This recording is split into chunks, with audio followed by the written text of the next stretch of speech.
Hello guys, today we're going to be looking at recursion in Python.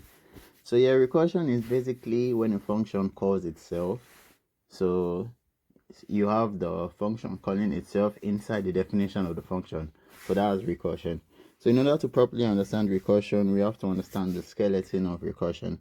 So firstly, we have to, in every recursion call, we have to have a base case. So the base case is where we want our recursion to stop. So in our example of f of n here, the base case is if n is equal to 1. So this is our base case. So we want the recursion to stop when n gets equal to 1. So I want it to return 1 after. So I like to look at recursion as similar to a while loop. Because a while loop, you have n is greater than 1 and you keep reducing n by 1 each call. The while loop is going to stop when n gets equal to 1. So in this case, we have if n is equal to 1. So this is our base case, as I said before. If n is equal to 1, we should return 1. And inside the function, we see that we are reducing n by 1 each call. So this is also going to stop when n gets equal to 1. So in through f4 of this function. This function, by the way, is a factorial function. So factorial is the number multiplied by the number smaller than it until it gets to 1. So calling f4, what this function should do should be 4 times 3 times 2 times 1. So let's walk through the function. So hit next step. So we start from f of 4. So when n is 4, it's going to skip this if statement because 4 is not equal to 1. So it's going to go to the second one. So we'll have 4, f of 4 is what? 4 times f of 4 minus 1 is 3. So it's 4 times f of 3. That's f of 4.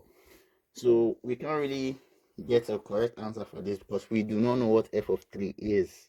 That's the part of the function calling itself. We do not know what f of 3 is. So we have to put 3 back into this function to know what f of 3 is. So when we put 3 into the function, we get 3 times f of 3 minus 1, 2. So we have 3 times f of 2.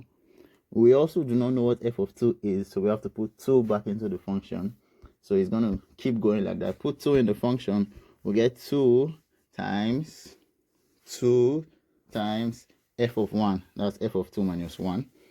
We don't know what f of 1 is still, so we're going to put it back into the function. And this is when our base case happens. Because our base case says if n is equal to 1, we should return 1. So f of 1, n is equal to 1. So f of 1, we know what f of 1 is. F of 1 is 1. So we have 1 as f of 1. So we'll be able to put f of 1 back in our f of 2 to know what f of 2 is. You know, the initial call was f of 4. So our goal is to find f of 4. So put 1 back in our f of 1 in f of 2. So we get f of 2 as 2 times 1. So f of 2 is 2. We'll put it back up here. Then f of 3 is 3 times 2, which is 6. Then put it as f of 3 here. Then f of 4 is 4 times 6, which is 24. So that's the full tracing of f of 4, which is 4 factorial in this case.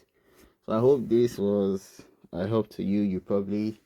It's a simple recursion example. So that's the whole concept of recursion, from the base case to what you want to keep repeating until it gets to that base case. So I like to look at this as a while loop, as I said. And if this helped you, like, subscribe, and share this video. Thank you for watching. Maybe leave a comment down on next tutorial.